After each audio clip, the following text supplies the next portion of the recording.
The Man of Many Arms is who I've decided to nickname this intimidating-looking warrior here, because we don't actually know his name yet.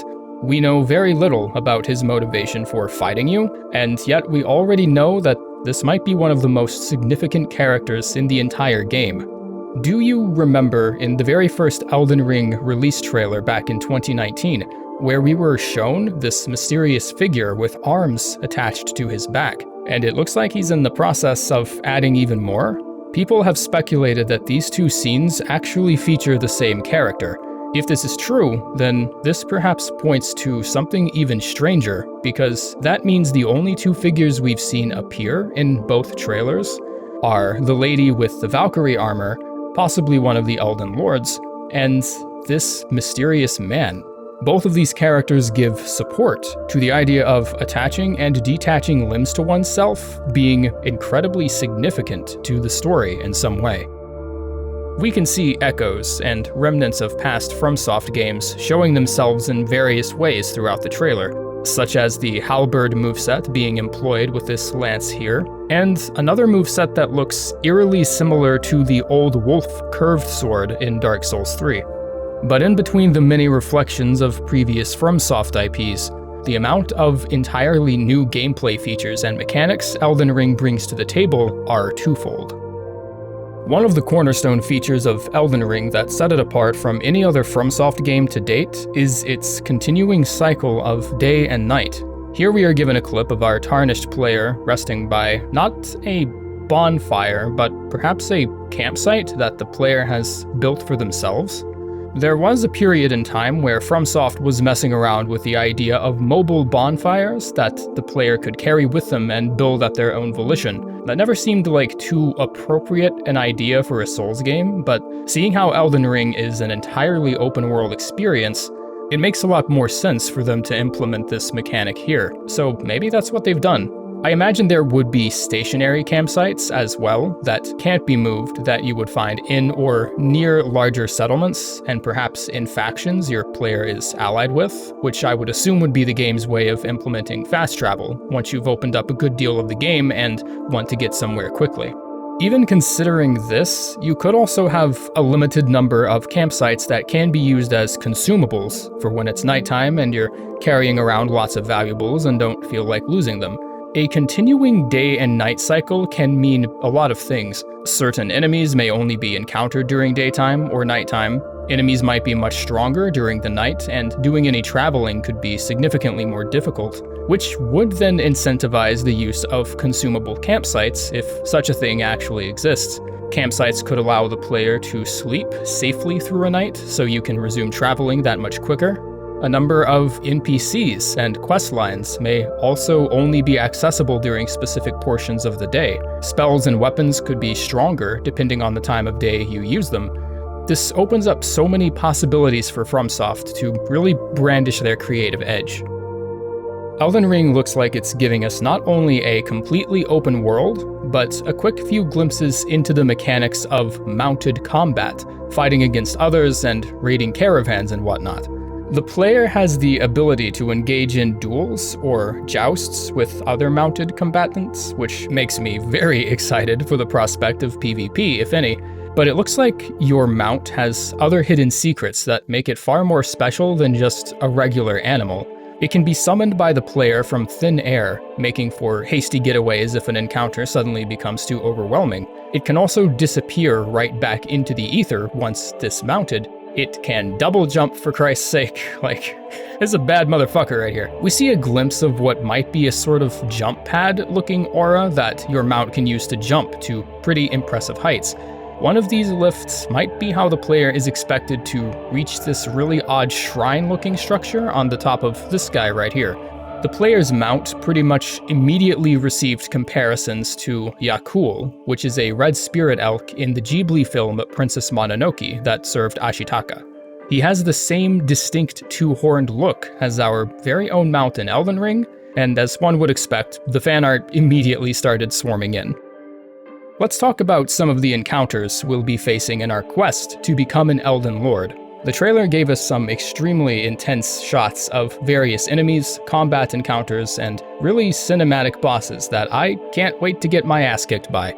There's a pretty good chance that some of these bosses are entirely optional, much to be expected in a FromSoft game, but keeping in mind that this is ultimately an open-world experience, I imagine this to be doubly true with Elden Ring, and that a good number of the bosses we saw in the trailer we likely won't even find in our first playthrough. We were told that Elden Ring also features various NPCs and factions we have the choice to align ourselves with, and becoming the ally of one faction could easily result in becoming the target of another.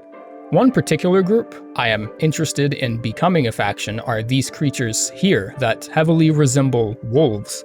The trailer gives us two different shots of this type of creature. One is perched atop a high ledge, a large two-handed sword sheathed behind its flowing pelt, and the second creature we are seen fighting against in a cinematic battle. The wolf is slinging what looks like some sort of dark blood magic at the player with a particularly acrobatic fighting style that I really can't help but compare to Farron's Undead Legion. Upon closer inspection, their armor does look to be made in a similar fashion as well. We also see small traces of Sekiro influence as well when fighting this boss here. He's able to conjure up different types of weapons like throwing swords and giant hammers and attack you with them. The attack sequence begins with a throwing weapon, and the boss then follows up with a swing of his staff. What's interesting here is that the player character actually blocks the attack entirely with his sword, or at least it looks like it's being blocked entirely. The player shows no signs of taking damage, no blood splatters or physical recoiling or anything. There's really no way to tell without a proper UI, but I feel like there wouldn't be a reason to showcase the player blocking an attack like this if it wasn't significant to the gameplay. So I'm guessing the nature of blocking and being on the defensive will actually be a little more high impact in Elden Ring than it has been in other FromSoft games. This leads me to a kind of big concern, which is the possible absence of any sort of parry mechanic. Because if there were any place in the trailer to showcase such a mechanic, I feel like this exact instance would have been perfect for it. But despite there not being any evidence of a parry mechanic, we are still able to possibly execute and riposte against enemies as shown here by the player character plunging his sword into the neck of this thing, and then pulling it out and sending the enemy recoiling backwards. I do want to talk about this guy for a bit. This man creature of many arms and limbs has had a presence in the Elden Ring trailers for a long time. Rewinding all the way back to the very first reveal trailer, a mysterious figure with arms stitched to his back, and he looks like he's kind of still doing that. This character, whoever he is extremely important. You can tell just by looking at him. He's draped in this regal golden-green robe and brandishes a giant axe with a lion's crest embedded in the center. In the trailer, he seems to be quite angry with you, feeling insulted that a lowly tarnished would ever dare venture out to become an Elden Lord. I don't want to theorycraft too much in this video, lore-wise, as I'll probably use that opportunity to make a part 2, but chances are he does have a pretty interesting reason to be mad at you. The movesets of a couple weapons we see throughout the trailer bear a strong resemblance to other FromSoft weapons we have seen in the past. I already briefly mentioned the halberd moveset on this weapon here, personified by a forward thrust and then a swing to the right. There is the possibility of the Soul Stream spell making a return, seen by this spell being cast here. And this might be a far-fetched comparison, but I feel like this magic blade summoned by the player here, and again as an extension of this lance weapon, could be Elden Ring's own modification of the Greatsword and Flash Sword spells. The player is using a pair of curved swords here in this scene, and despite getting the shit kicked out of him, I'm confident the moveset on weapons like those will also be really fun to play around with. One aspect of Elden Ring's combat I actually haven't seen a lot of people talk about are how the spells work, and the possible schools of magic that will be available to the player. We see everything from Kamehameha beams to spectral weapons being summoned to waves of red magic being hurled from a blade.